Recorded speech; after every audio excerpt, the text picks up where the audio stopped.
And I trust you can hear me, and I trust you can see the lecture on the screen.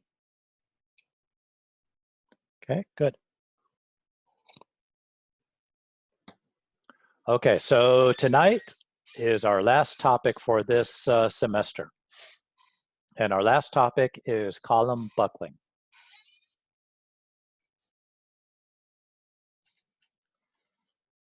So let me get my little annotate thing here. Let somebody in.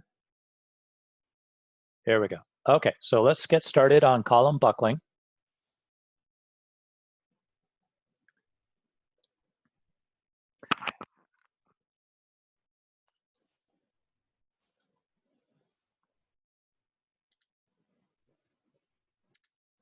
Okay, so this has to deal with a long, slender member carrying compressive load is known as a slender column. And slender columns are prone to buckling, sometimes long before the column material itself will yield or fail, thereby reducing its compressive capacity. So in other words, long before the material itself fails or yields or does anything, the whole column itself will buckle due to instability.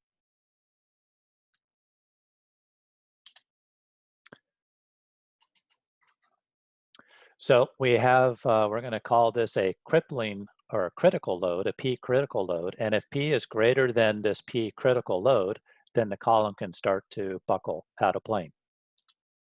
For each column, there is one unique value of P critical, that is the load that initiates buckling. Any load in addition to P critical will cause a rapid instability. It can actually take more load than the P critical load, but it very rapidly will become unstable. A column's resistance to buckling is actually related to its bending resistance about the weakest axis. It will always buckle first about its weakest axis. To solve for the critical buckling load P critical, we start with the double integral for displacement from lecture 25. Remember this guy from the double integral theory? So the stiffness EI times d squared v over dx squared is equal to the equation for the moment as a function of x. So if I have a column that's loaded end to end with a P, and by the way, the P could be right through the centroid of the column. We don't even need an eccentricity on P itself to cause this. P could be right through the center. Then if I take a free body diagram of halfway through the column through this displacement, so as you can see, the column has deflected by some amount V. That's a displacement. And this, as a function of x, we have V, and we have the axial load, we have the resisting axial load, the internal nominal load, normal load, and then we also have this induced moment due to this eccentricity. When starting to buckle, the column deflects by a value V. So we can substitute for the moment P times V, or minus PV, because the moment again is this load times this eccentricity. I can bring it over to the other side. I have d squared V over dx squared plus P over EI times the deflected shape V. Solving the differential equation, we come to the conclusion that P is equal to n squared pi squared EI over L squared. So where did this equation come from? Out of thin air? This equation came from this equation without all the math behind it. This is solving a differential equation. And so again, without getting into all the math, this solves for this. So P solves to this value. where n is the number of sine curves. I'll explain that in a second. And P critical occurs with the minimum number of curves, so n equals 1. As you can see here, if n was equal to 2, then the load it take to buckle it would be 4 times as great. So the minimum number of sine waves to cause buckling is 1. So 1 goes in there.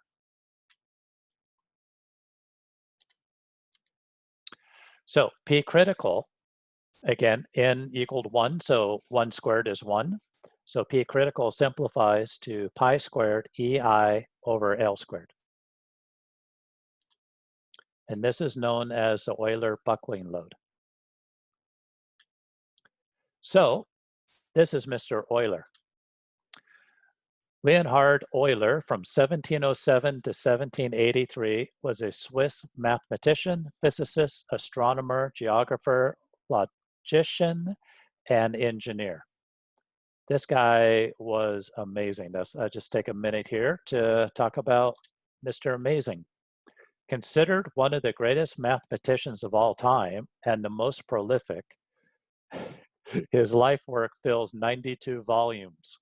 You imagine 92 volumes of new, inventive mathematics? Just crazy. So that's it for Euler. I was just really impressed by the guy. So in this equation, pi squared EI over L squared. E is Young's modulus of elasticity, as we've discussed. I is the moment of inertia about the weaker axis, because that's the axis it's going to buckle about. L is what's known as an unsupported length. And we're going to introduce a new section property, R. R is a radius of gyration. R is equal to the square root of the moment of inertia I over A. Therefore, I is equal to A R squared. If you just square both sides and carry over the A, so that we can put P critical is equal to pi squared E A R squared over L squared. And then we can simplify this, divide by both sides, and we can say P over A critical is pi squared E over L over R squared.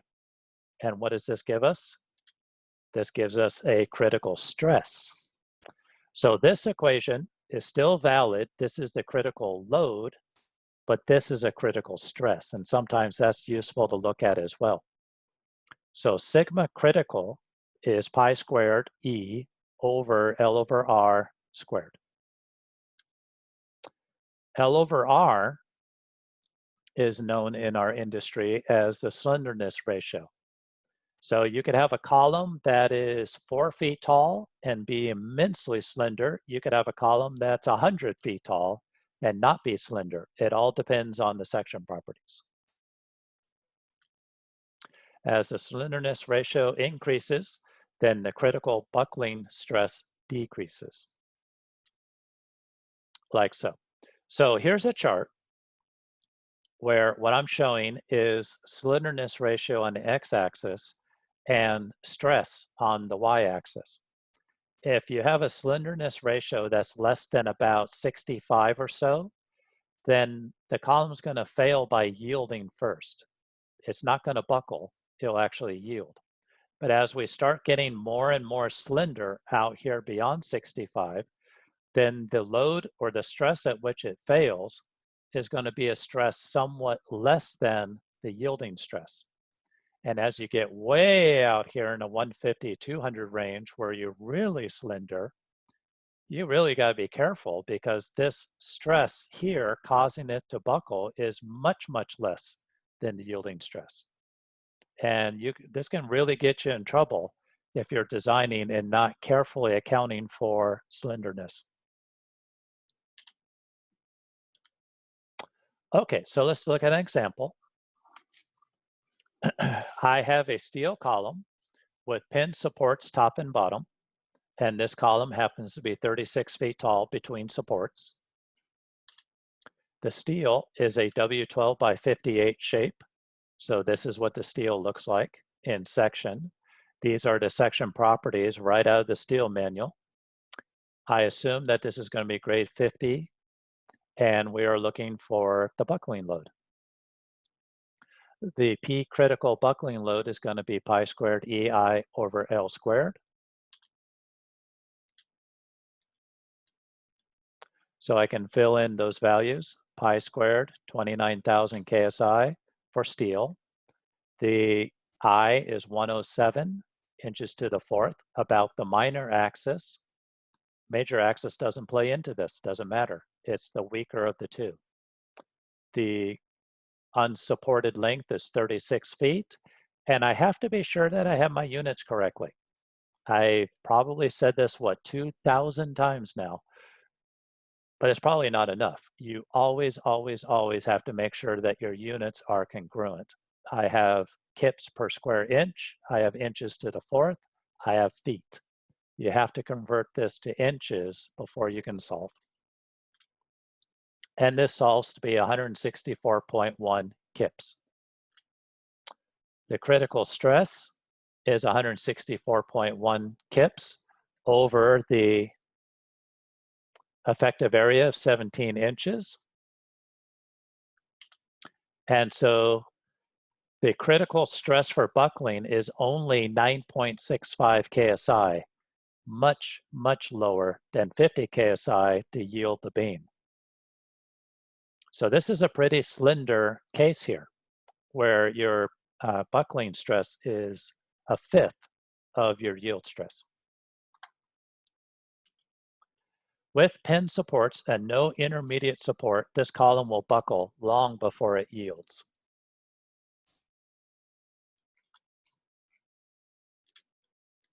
Example number 2.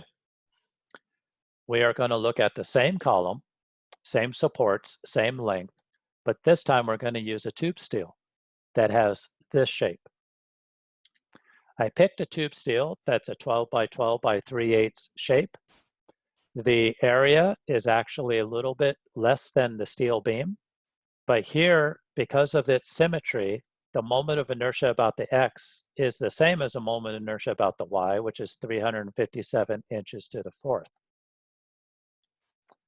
The yield is 42 KSI, and the critical buckling load, again, I fill in 29,357, 36 times 12. I get 447.5 kips. The critical stress is 34.2 KSI, which is still lower than the yield stress, but probably more than 3 times greater than the wide flange. Hollow shapes are more resistant to buckling than are W shapes. Okay, so if you guys have seen braced moment frames, or brace frames, I'm sorry, not moment frames, brace frames, and you look at the diagonals on a brace frame, they usually are square tube.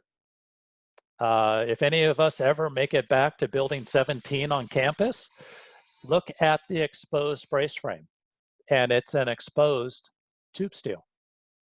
Why do they use tube steel and not a wide flange? Is that the tube steel, which can take a tremendous amount of compression, is much more resistant to buckling than the wide flange shape. Any questions so far? I have a question. Yes, please. It's not really about the calculation or anything. Is there any shape or material or anything where it's almost equivalent for its stress and its critical P? Any shape could be equivalent for its this critical stress here and its yield stress here could be the same on any shape. The only thing that you could actually back calculate it. You could actually go back and let me show you real quick. Here. So the critical stress here is pi squared E over LR squared. Well, you could set this equal to the yield. you could make this equation equal to 50 or 42 KSI and solve for L. It's all in the unsupported length. So for that wide flange, we looked at the wide flange, it's 36 feet unsupported. Well, maybe to fully develop the yield, you can only extend it 10 feet, maybe. But for the tube steel, maybe you can go 18 feet. See what I'm saying? So any shape can achieve the yield before it buckles if it's short enough.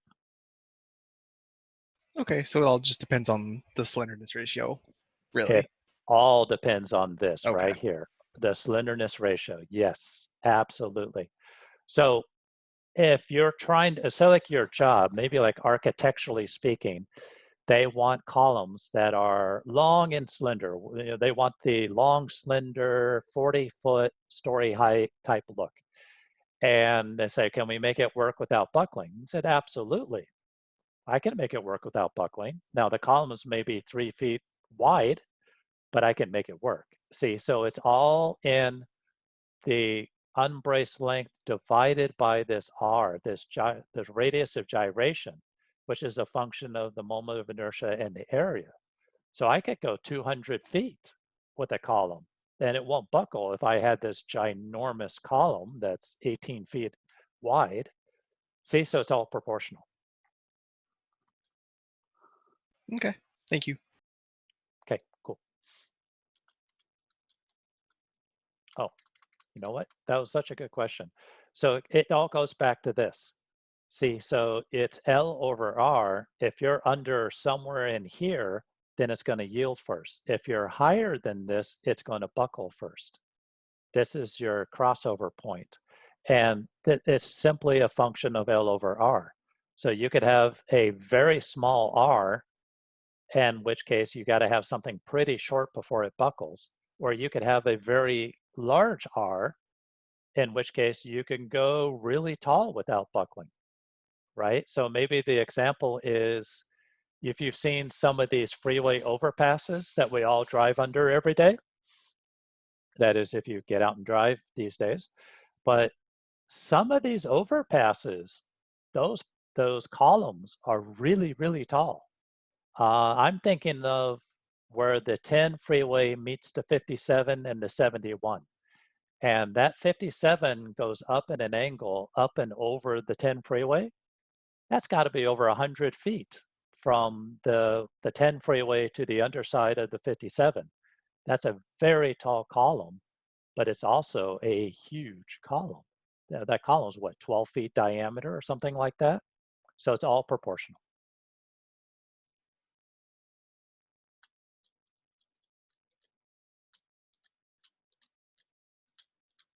Okay, so we did the tube steel. Here we are. Okay. A pen-pen condition is not the only support condition that we can look at. So this equation here applies to a pen-pen support only where n is equal to 1.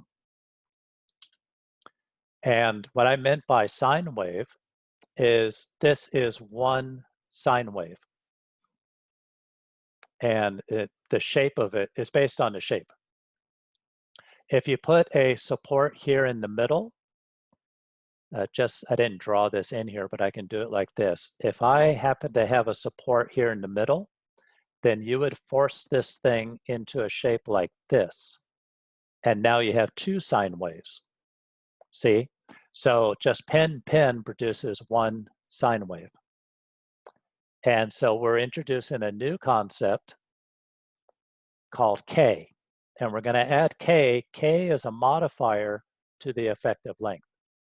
For pen-pen, K is equal to 1.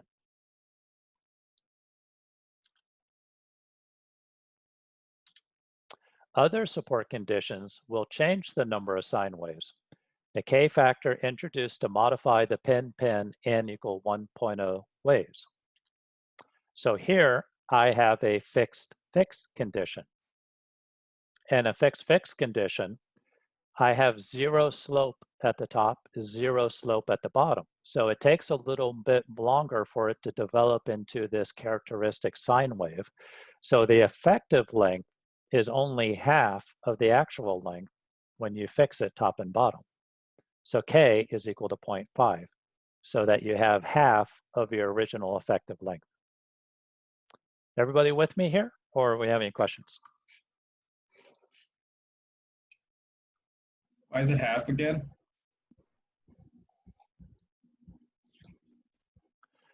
The math to derive the half comes from, I think, again, from differential equations. But so I can't tell you how I derived exactly at 0.5, but the idea is if you look at the pin, you have a slope right there at the pin, and it builds over this whole span. If it's fixed, you have no slope right there at the support. It is straight up and down. So it takes it a while to develop into this shape. So the effective length, in other words, let me put it in a totally different way. If I have a column that is fixed and fixed, then it will buckle at the same rate as a pin column that's only half as tall. So a column that is pin will buckle the same as a fixed if it is only half as tall. That's the 0.5. Does that help? Yeah, it helps. It helps a little bit more. I just need to review more of this and stuff like that later on. But yeah, thank you. Okay, well, let's get through. Maybe you'll click when I go through the rest of these. But the main point is look at the dotted line. Look at the shape. And this shape is going to deflect a lot more in the middle here than this shape, because this shape is hemmed in at the ends. So it can't deflect as much as this one. So for a fixed the sine wave is reduced to half L. If I have fixed at one end and pinned at the other end, it turns out to be 0.7 times L.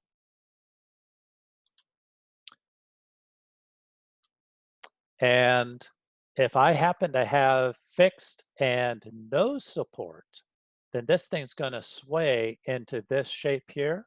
That's actually a full sine wave. So it's actually going to buckle the same as a column twice its length. That's pin. What happens with pin fixed for K? Pin fixed is here. K is equal to 0.7. Was that your question, Daniel, or did I miss over something?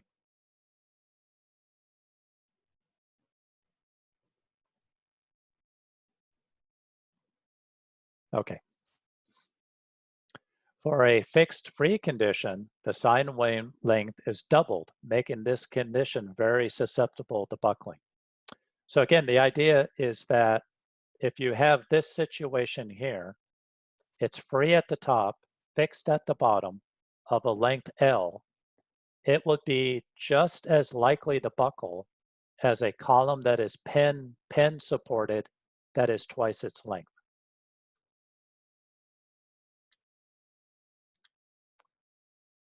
So now we augment our P critical equation by putting KL instead of L, and we have our critical stress as KL over R.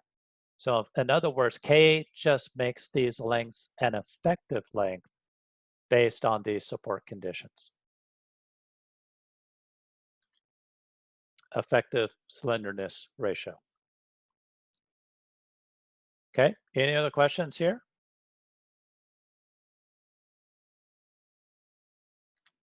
Okay, I'm going to play you a little fun slide, and somebody text me if you can't hear it. Hopefully you'll be able to hear this.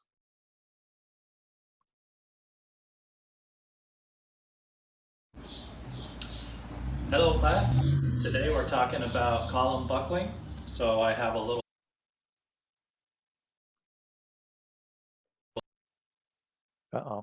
demonstration that I have for you to demonstrate column buckling. As you can see, I have a metal ruler that is fairly thin and very slender. This ruler happens to be made of aluminum. So this makes a good demonstration of column buckling. If I apply a compressive load on here and I push down, to a point, you can see that it starts to buckle. And this is the buckling shape. So the top and the bottom are considered to be pin supported. And when I put a load on it, it gets unstable and buckles out. If I was to push down much harder than this at this point, then I would basically fold up the ruler and have a very angry coworker. So this is the shape and the behavior of a pin-pin column buckling.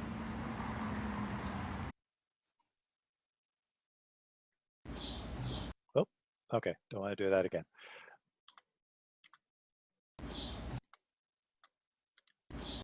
Okay, there we go. All right, so was everybody able to hear that? Okay, great. Perfect. Okay, so that was, unfortunately, you know, that's like, I always enjoy doing that. That's always the last lecture, and I bring that ruler into the classroom and show everybody a demonstration of buckling, you know, right there. But hopefully that's the next best thing. So now what we can do is do a numerical example on what you just saw. So this is example number 3, an aluminum ruler unbraced column. And the ruler is an 1/8 inch. I actually measured it. I very carefully measured it, and it actually is a 1/8 inch by 2 inches by 40.5 inches long.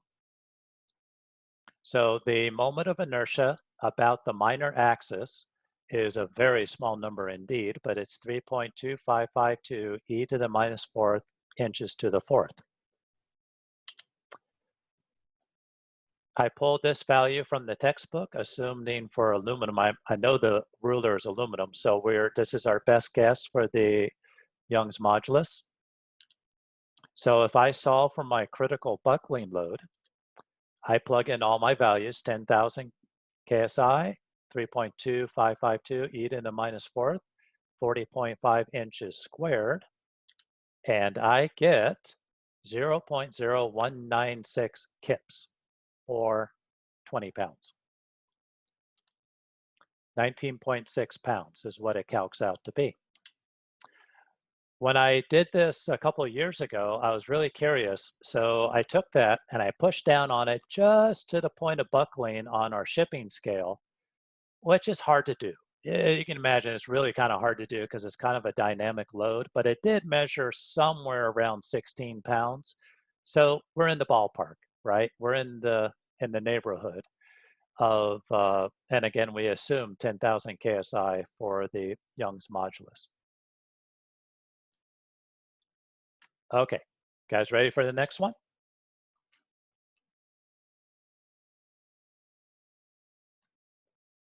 Yes.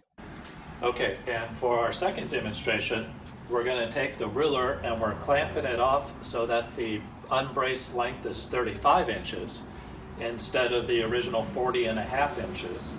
And this clamping effects here basically is fixing the bottom from rotation. So now in this situation, if I buckle it, it takes quite a bit more force, but that's the buckled shape there, as you can see. And didn't that kind of look like the diagram that I had a little while ago? That looked like the fixed pinned condition.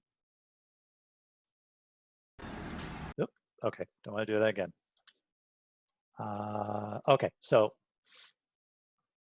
if the unbraced length is reduced to 35 inches, which is not a big deal. I mean, look at that, only 40.5 to 35. That's only 5.5 inches shorter, but I also fixed it by putting it in my vise.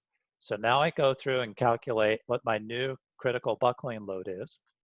And I put in the same values, 10,000, 3.2552 e to the minus 4th, but my effective length is only 0.7 times the 35 squared. And this comes out to be 0.0535 or 53.5 pounds. Isn't that impressive? We went from under 20 pounds to 53.5 pounds by fixing it and taking only 5 inches off of the length of that ruler. But as you can see from the video, yeah, it felt like 50 pounds. I had to pull down on that pretty good. If the yield for the aluminum is about 37 KSI, then I can back solve this. That would be 9.25 kips or 9,250 pounds, which I will not be pushing down within my garage. But it takes 9,250 pounds to yield that little teeny ruler. So the maximum length that ruler could be to develop the full yield, and this is kind of, somebody just asked me about this, you can back calculate this. So what I did is I put in my 10,000, my 3.2552 e to the -4th, 0.7 from the clamping of the vise, but I left L as a variable, and I'm solving for 9.25 kips. So how long can that ruler be before it won't buckle before it yields? Any guesses? How long would that ruler be before it buckles, before it yields?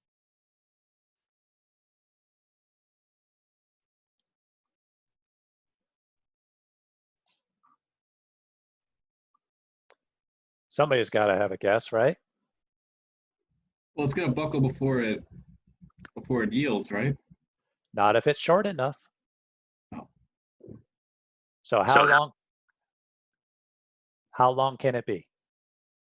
174 decimeters? I don't think so.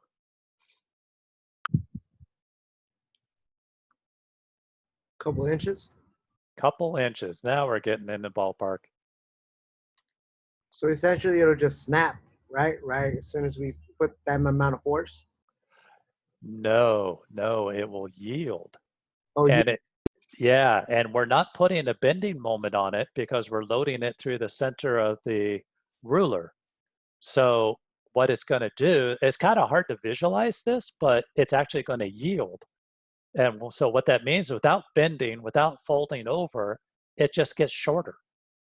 You keep pushing on it, and it just keeps getting shorter until it gets to strain hardening. And then eventually it'll do something interesting. I don't know how much load it would take, but I can't put 9,200 pounds on it to see what happens. But if I back calculate it and I solve for L, then L is equal to 2.66 inches. So a couple of inches was spot on. Anything longer than 2.66 inches on that ruler, and it's going to buckle before it yields. Okay, that was our last lecture. Do I have any questions?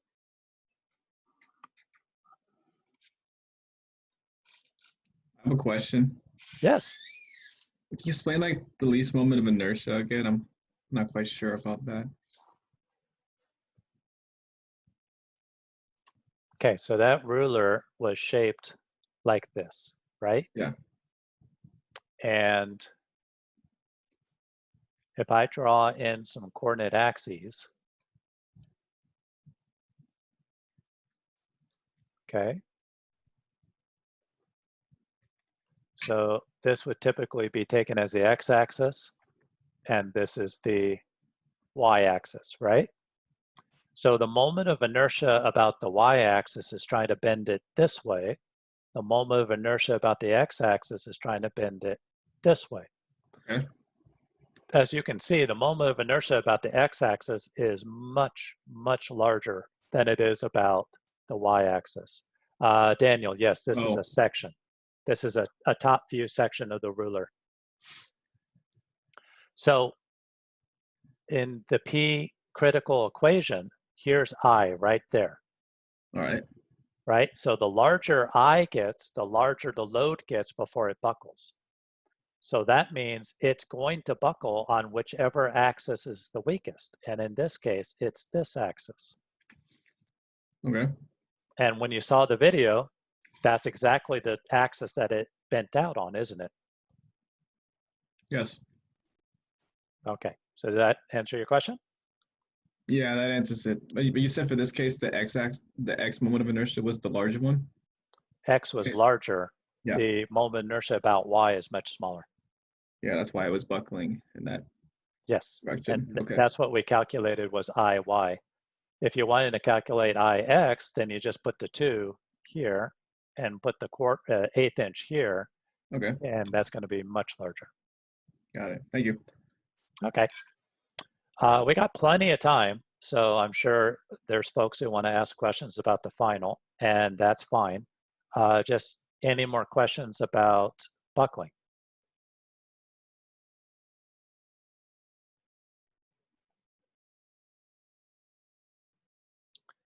Okay.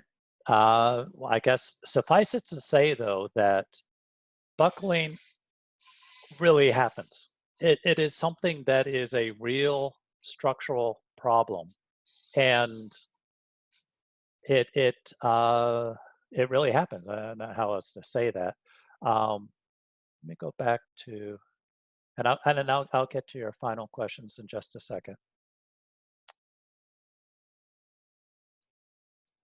Okay, there's kind of a blank sheet.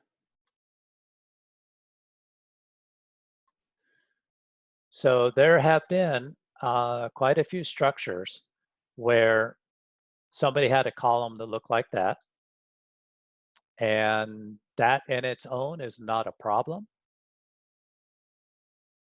because the designers thought that they had buckling restraint, maybe by the floor at each one of these locations. But what can happen is if one of these doesn't really exist, or if there's some problem with one of these that this restraint isn't really there, then what happens very quickly is your unbraced length, it may have been this long by design, but in the real structure, it's actually this long. And the equation for P critical has this unbraced length squared. So this is 4 times more likely to buckle than this. So as you can see, it can become a problem very quickly. There is actually a very well-known structure that has collapsed due to buckling. Very well-known structure. Now, it's not the designer's fault in any way, shape, or form. But what happened to this structure is that originally a section of the column looked like this. But due to unforeseen circumstances, the bracing, no, I didn't want to do that. Sorry. Due to unforeseen circumstances by the designer, the bracing got removed for about 3 or 4 floors together. And so what was originally designed as an unbraced length of about this high, now and rather suddenly became an unbraced length of this high.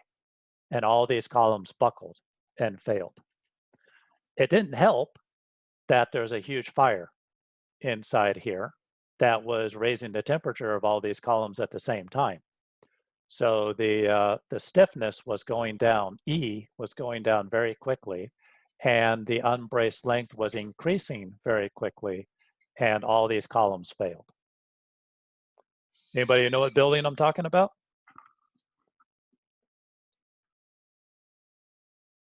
Yes. Aiden was the first one with the right answer. Both of the World Trade Centers collapsed because of buckling. Well, somebody intentionally tried to destroy them, obviously, but it was actually a heat and buckling mechanism that caused them to collapse. Okay, so if there's no other questions about buckling and my stern warnings about them in your career to always have an eye out for column buckling, any other questions?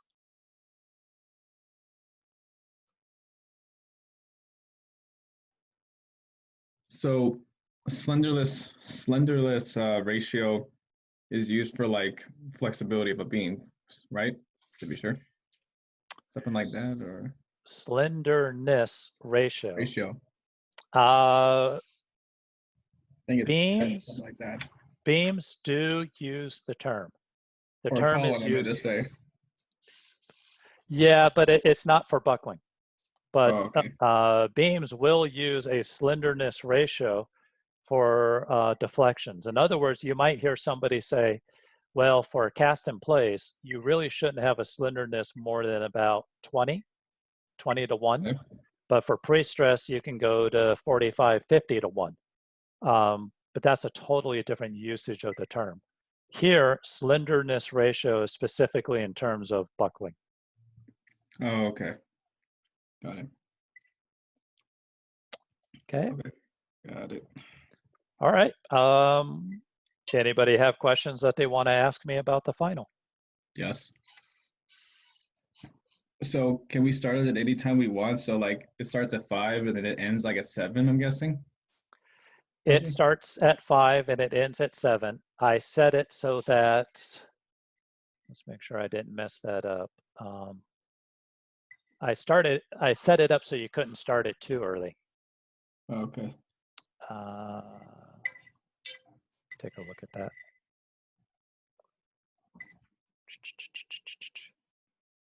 Tests.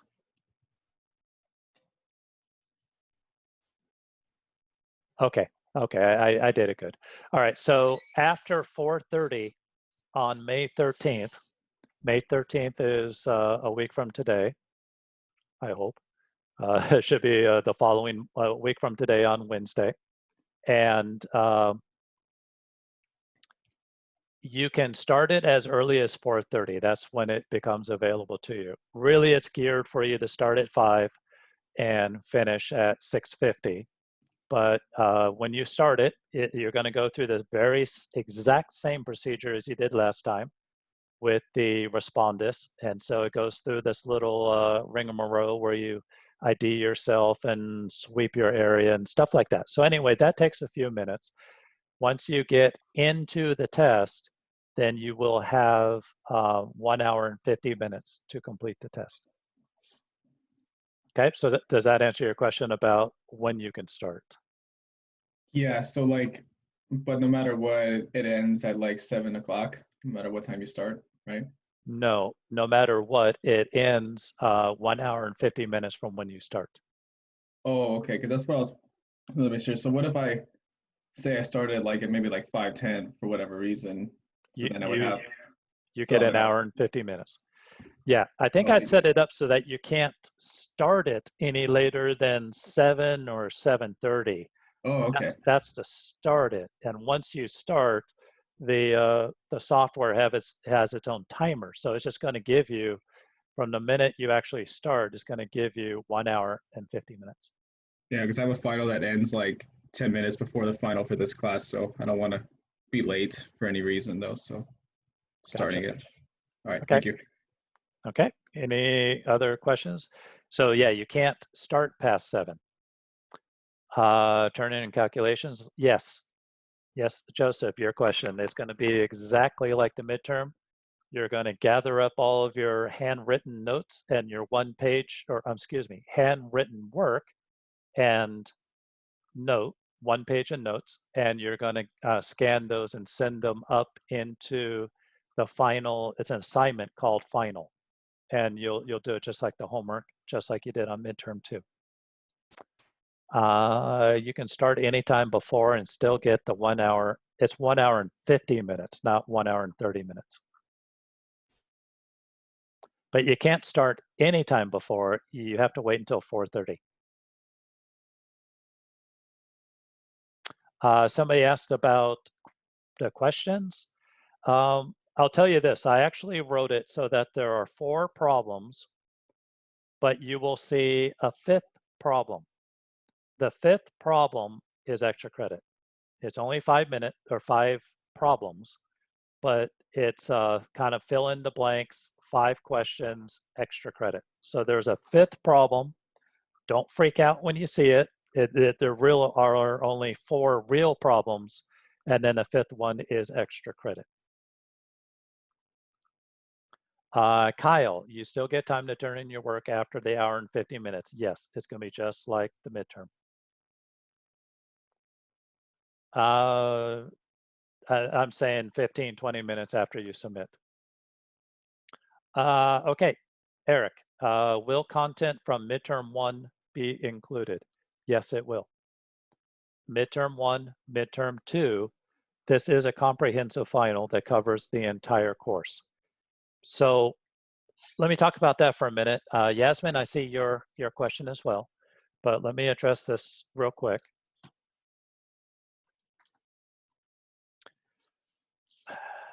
Basically, the whole course has been about a introduction and review of statics. It's been about stresses and strains.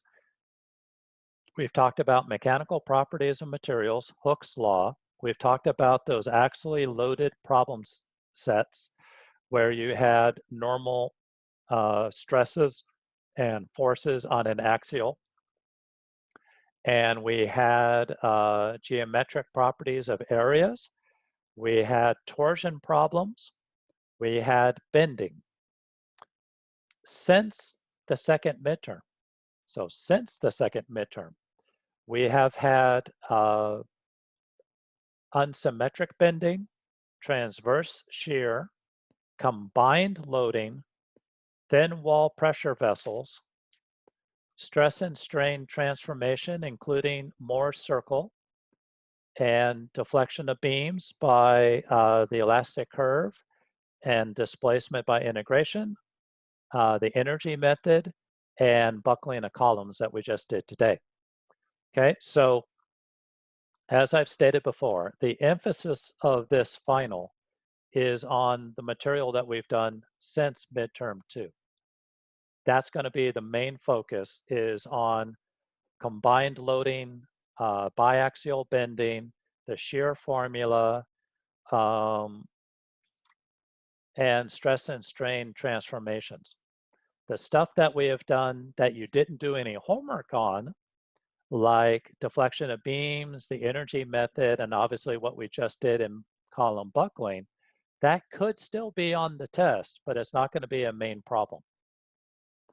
And I do want to be very, very clear that some of the problems will not be on the material since the last midterm. Some of the problems are going to be on topics that were in the rest of the whole course. So I've picked a handful of problems that were important to me, and I think very important that you carry these over into your next endeavor. So some of the problems are from the previous material. Some of the problems are from the last couple of weeks. Okay, so I got some questions here. Kind of zipped ahead of here a little bit. I think I covered the best way to study the past 3 assignments. But Yasmin, I want to be clear that maybe half of the final is comprehensive of the whole thing, and half the final is concentrated on what we've done in the last since the last midterm. Best way to study midterm 1, 2, and 3. Well, we've only had 2 midterms, but to Eric, yes, I think it's important that you cover the material that you've done homework on and have not had a midterm on. That's important. Combined loading, biaxial bending, stress and strain transformations. That's particularly important. But it's also very important that you look at your midterm 1, midterm 2, and anything that you were weak on, anything that you just didn't really click or get it, go back and study that stuff too. To Ryan, so we can expect to see 1 or 2 problems that are similar to previous exams. Yes, or similar, but I didn't cover them on the first 2 exams. I mean, there was a lot of material that I didn't do on the first 2 exams. But I will not throw anything at you that I haven't given you homework on. There are 4 problems that require calculations and a 5th that is extra credit that is fill in the blank. That's correct, Chad. Joseph, will we still be able to set up a Zoom meeting with you now and the final if we'd like to discuss our overall grade or midterm too? Yes, you may. Email me and we'll work out a time. I am not planning on having office hour next Monday or Wednesday during finals week. I was not planning on having office hour, but if you email me, then I'll work around that and try to figure out a time that we can talk. To Aiden, are there any bigger subjects that we shouldn't worry about, such as power?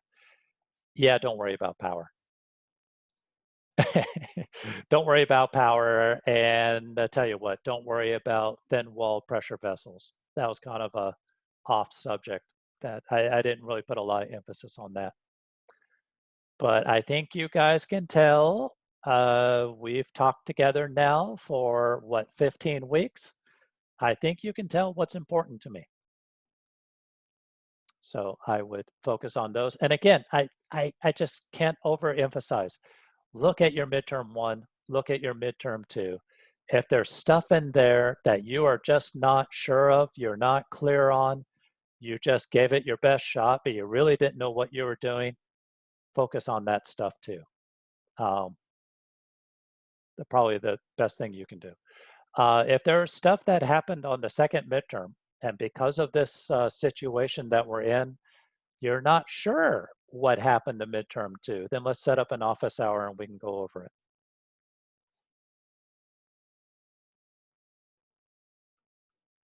Midterm 2 isn't available to look at without having the lockdown browser. I don't think midterm 2 is available without me looking at it with you, which is really a shame because I spent a lot of time annotating where everybody missed their points. Post the answer key to the past 2 midterms. I'd rather not do that. And the answer key is not going to really tell you a lot anyway. But Yasmin, I prefer to do it that I will go over it with you on a one-to-one. So just email me and we'll figure out a time that we can go over it, if that works for you. Can we text you during the final if for any reason? Yes, you may. Okay.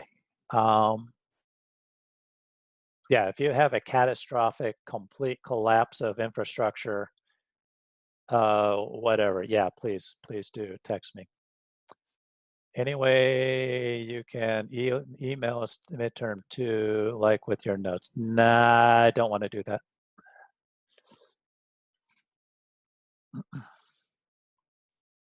So same answer that I just did with Yasmin. If you'd like to know, I'd be more than happy to go over with you on a one-to-one. Just email me and we can arrange a time.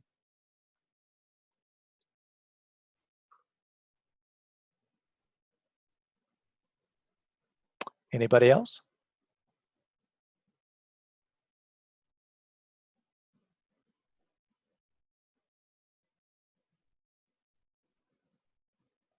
So as you said, predominantly focus on the content we have learned recently that we have not been tested on. Yeah, but that's about half of it. I'll say about half of it is stuff that we've gone over, we've talked about it, you've done homework on it, but you haven't been tested on. The other half is stuff from midterm 1 or midterm 2, or basically just the other course material. This is a comprehensive test, so I picked a few subjects to be sure that before you graduate from this course, you've got those fundamentals, those just like minimum basic requirements of this course to move on. Does that clarify for you, Eric?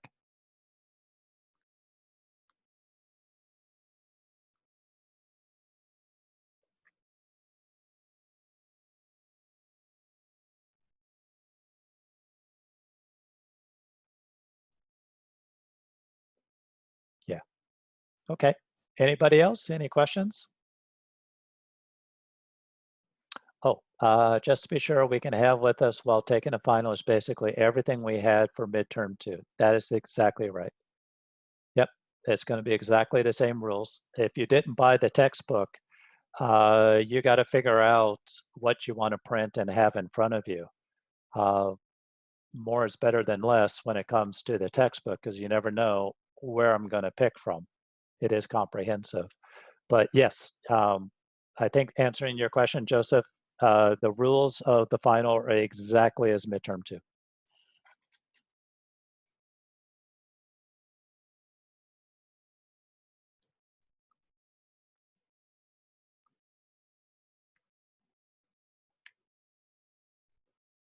Chad, so I can't tell you what definitely will be on the test, obviously. So definitely biaxial bending, transverse shear, and stress transformations are wide open to be on the test. But at the same time, I can't ask you everything I want to ask you, because that wouldn't be a 2-hour test. Does that make sense? So definitely biaxial bending, transverse shear, and stress transformations may be on the test. Aiden, is there a fixed beam on both ends problem we can use? Oh, if there is a fixed beam, use either method compatibility or the other less fun one. Yes, of course, you can use whichever makes the most sense to you. Can you just give us the final before? Nice try.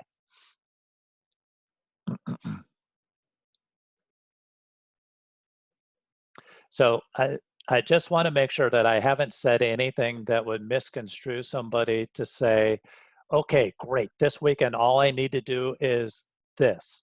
Or, okay, great, I don't need to worry about that. It's a comprehensive exam. I can ask anything from the whole semester, except that the only things that I have said specifically, I will not ask you anything about power. I will not ask you anything about thin wall pressure vessels, and I will not ask you any problems from the last 2 weeks of lecture. I could still ask you fill in the blank type questions, but I'm not going to ask you a problem on the material in the last 2 weeks that you haven't done any homework on.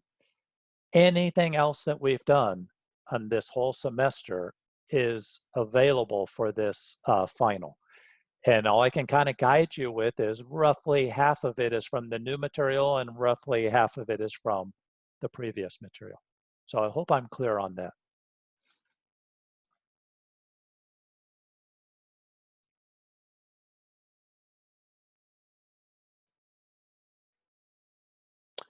Okay. Anybody else have anything they'd like to fire at me?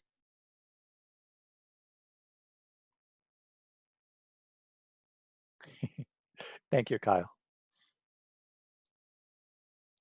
Yes, be prepared for anything.